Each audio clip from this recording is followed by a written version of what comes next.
With a news update on WHTC Howland's Cool FM, I'm Gary Stevens. A good turnout for an August primary election was noted along the lakeshore. Ottawa County reported 36.2% of registered voters either went to the polls in person yesterday, cast absentee ballots, or participated in a 9-day early election voting window that lasted through this past Sunday, while 29% of registered Allegan County voters participated.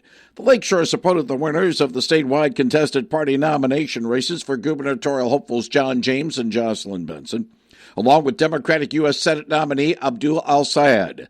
As for local contested races, Joe Moss took the Republican nomination in the State House 89th District, while John Wetzel captured the GOP nomination in the State Senate 31st District. The three county-wide ballot initiatives all passed by margins of 64% for Ottawa County Mental Health, 67% for Ottawa County Parks, and 72% for Allegan County Senior Citizen Services. Local questions also passed for Holland Township and Park Township Public Safety, Olive Township Fire Rescue, Blendon Township and Saugatuck Douglas Libraries, and the Interurban Transit Service, Saugatuck Township Cemetery, and Overijssel Township Roads. However, Olive Township roads failed by 52%. Election results will not be finalized by canvassers until next week, when the deadline for overseas ballot returns arrives. Highlighted online links to unofficial totals in Ottawa and Allegan counties are in the story at WHTC.com.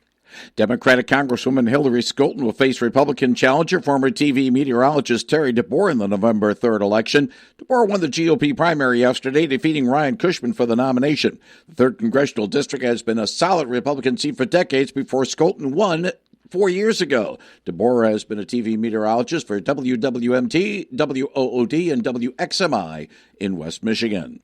The race for governor in Michigan on November 3rd is between Democrat Jocelyn Benson and Republican John James.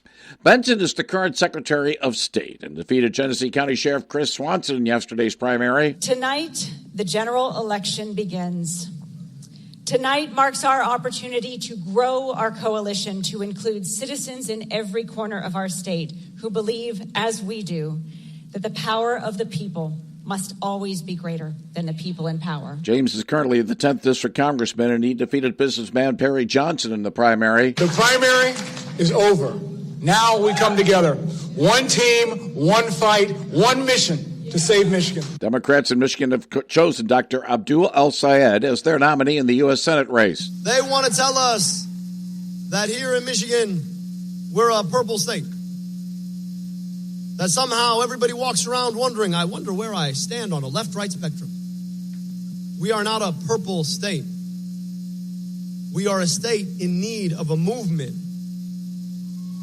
to take our politics back. He defeated Congresswoman Haley Stevens in the primary and will face Republican former Congressman Mike Rogers, who's making a second consecutive attempt to be elected to the Senate. Rogers lost in 2024 to U.S. Senator Alyssa Slotkin, as they were seeking to succeed Senator Debbie Stabenow. This election will be to succeed Senator Gary Peters, who chose not to run again. The U.S. Justice Department sent 7 teams of election monitors to Michigan, 2 teams each in Detroit, East Lansing, and Lansing, 1 team in Hamtramck.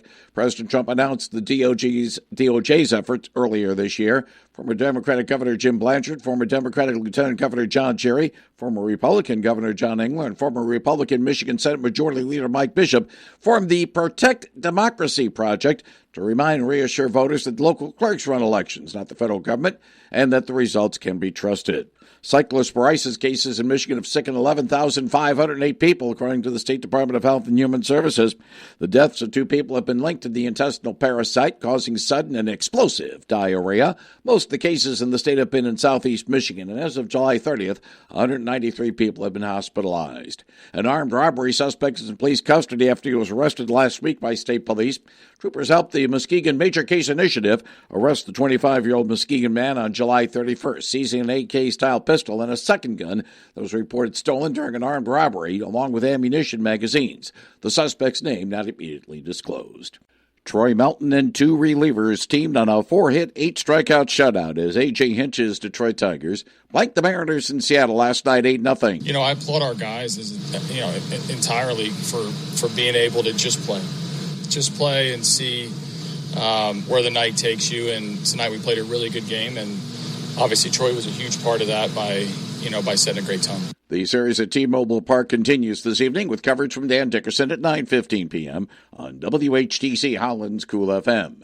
Dansby Swanson homered and drove in 3 runs as the Cubs beat Tarek Skubal and the visiting Los Angeles Dodgers last night 5-1. Going to bed last night, excited. It felt like, my major league debut, kind of same type of vibe in terms of, the nerves running through, but I think that's all good stuff. The series at Wrigley Field in Chicago concludes this afternoon. Caleb Durbin's grand slam home run highlighted a 6-run Boston first inning. And Chad Tracy's Red Sox went on to rout the visiting Chicago White Sox last night 14-2. Obviously the 2 bursts, the first and the 6th, but the one in the first to get 6 runs, obviously Durbin being the big blow and open the game up early. The series at Fenway Park continues this evening. Ricardo Hurtado homered and drove in 5 runs as the West Michigan Whitecaps won in Fort Wayne over the Tin Caps last night 12-5. The series at Parkview Field continues this evening. Get the latest news anytime at WHTC.com.